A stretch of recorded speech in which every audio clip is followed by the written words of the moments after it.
The legal cat की तरफ से हम लोग आ गए हैं नया वीडियो लेके, और आज डिस्कस करेंगे हम लोग section 10 of the transfer of property act 1882।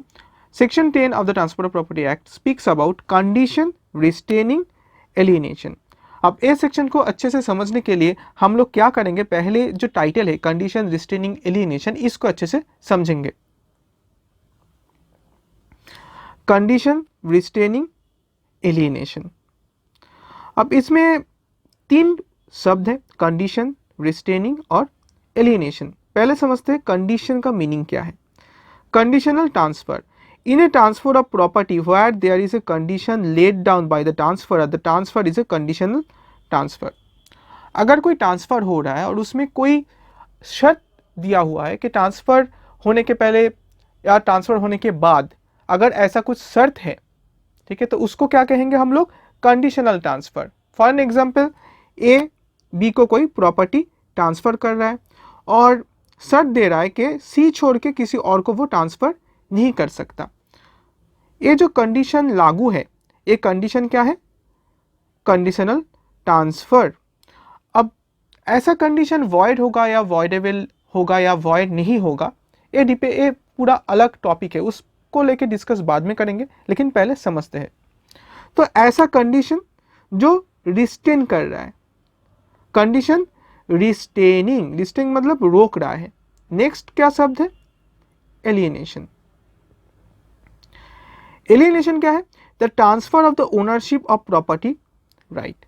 कोई प्रॉपर्टी का जो ओनरशिप है, ओनरशिप का जो राइट है, वो आप ट्रांसफर कर रहे हो किसी दूसरे पर्सन को, तो वो क्या है, एलिएनेशन हो गया।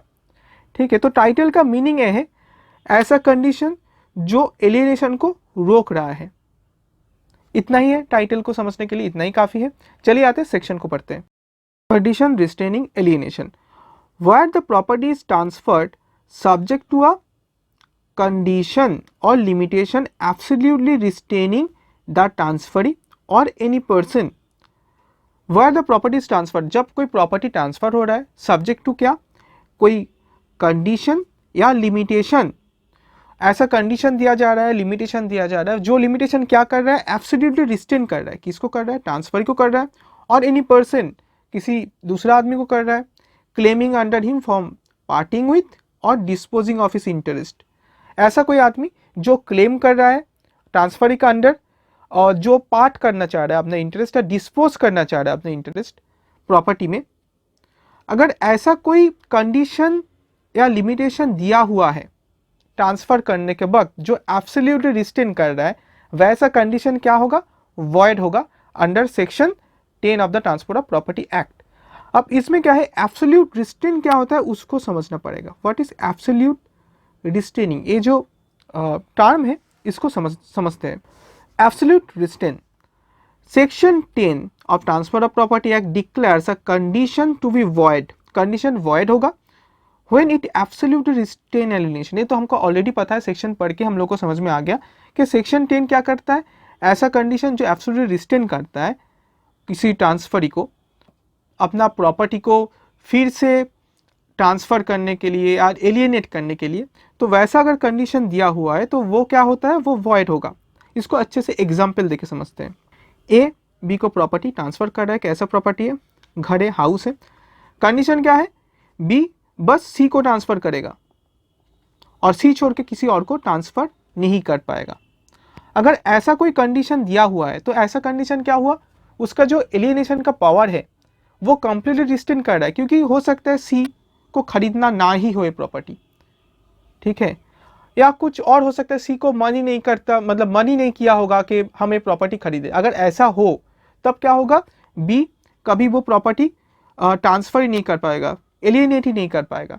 तो it is actually restraining B from alienating his ownership, right of ownership. तो अगर ऐसा है तो इसको हम क्या कहेंगे, एब्सोल्यूट रिस्ट्रेन। और एब्सोल्यूट रिस्ट्रेन जो हो रहा है वो अंडर सेक्शन 10 वॉइड है।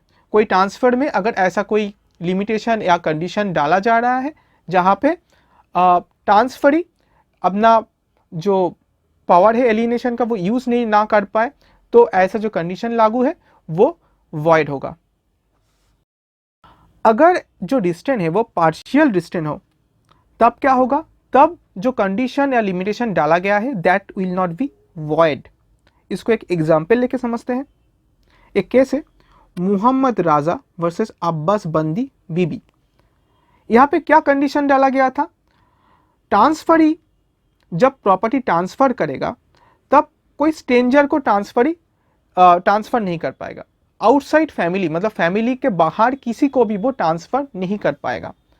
ठीक है, तो इसमें प्रिवी काउंसिल क्या बोला था कि अगर ऐसा कंडीशन डाला गया कि भाई आप अपना फैमिली के बाहर किसी को ट्रांसफर नहीं कर पाओगे, ऐसा कंडीशन पार्शियल रिस्ट्रेन करता है आपका एलिनेशन का पावर को, and it is not void under section 10 of transfer of property act. चलिए अब सेक्शन को पढ़ते हैं। अब सेक्शन इतना तक तो हम लोगों को समझ में आ ही गया। अब पढ़ते एक्सेप्शन। तो सेक्शन में जो एक्सेप्शन है उसको अच्छे से पीडीएफ से समझते हैं, उसके बाद सेक्शन को थोड़ा अच्छे से पढ़ लेंगे तो सेक्शन कंप्लीटली हम लोगों को पता चल जाएगा क्या क्या लिखा हुआ है। तो एक सेक्शन का एक्सेप्शन है लीजेस। A lesser can impose a condition on the Lesi that he shall have no right to sublease or assign his interest to another person। जब कोई लेसर अपना प्रॉपर्टी लीज में देता है तब वो लेसी को क्या कर सकता है, लेसी को कुछ कंडीशन डाल सकता है कि भाई आप सबलीज नहीं कर सकते, आप किसी और को घर पे सबलीज में नहीं रख सकते। तो ऐसा जो कंडीशन डाला जा रहा है this are exception through section 10।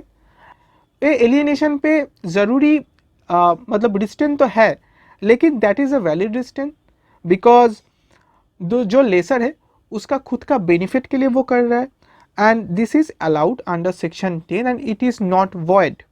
अब मैरिड वुमेन का एक एक्सेप्शन हुआ, where the property is transferred to a married woman who is not a Hindu, Muslim, Buddhist, the transferor can validly impose a condition restraining alienation।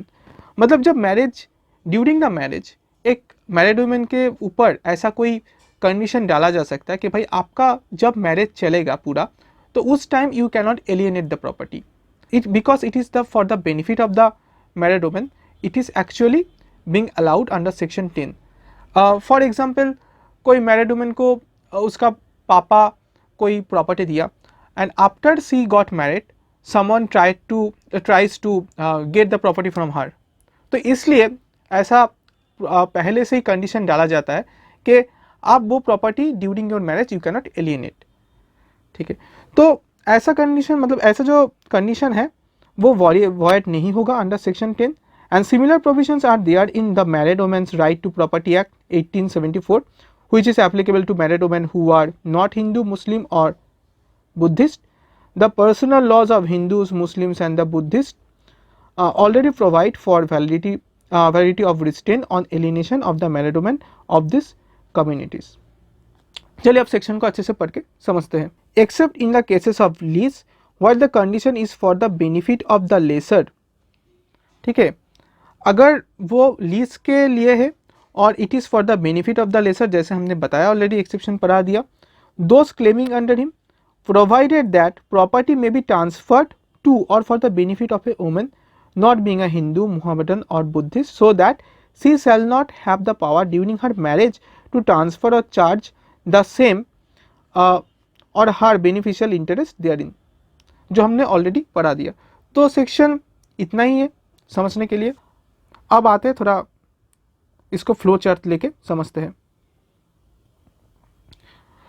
तो फिर condition restraining alienation, इसमें क्या क्या points आया, absolute restrain अगर हुआ तब क्या होगा, वाइल ट्रांसफरिंग अ प्रॉपर्टी और एलियनेशन तब क्या होगा, वॉइड होगा।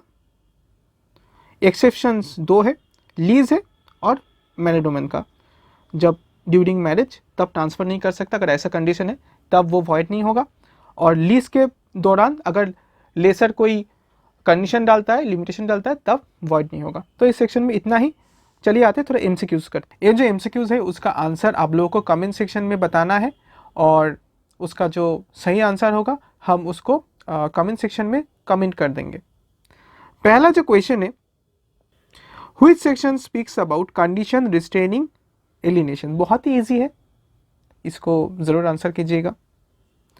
Question B, what type of restrain is void under section 10 of TPA, यह है दूसरा क्वेश्चन। तीसरा क्वेश्चन है, what are the exceptions to section 10 of the transfer of property act? इसका भी आंसर ज़रूर बताइएगा। चलिए आते हैं, आज का वीडियो यहाँ तक ही ख़त्म होता है। और ज़रूर कमेंट कीजिएगा, लाइक कीजिएगा, सब्सक्राइब कीजिएगा और इंस्टाग्राम में हम लोगों को फॉलो कीजिएगा। Thank you.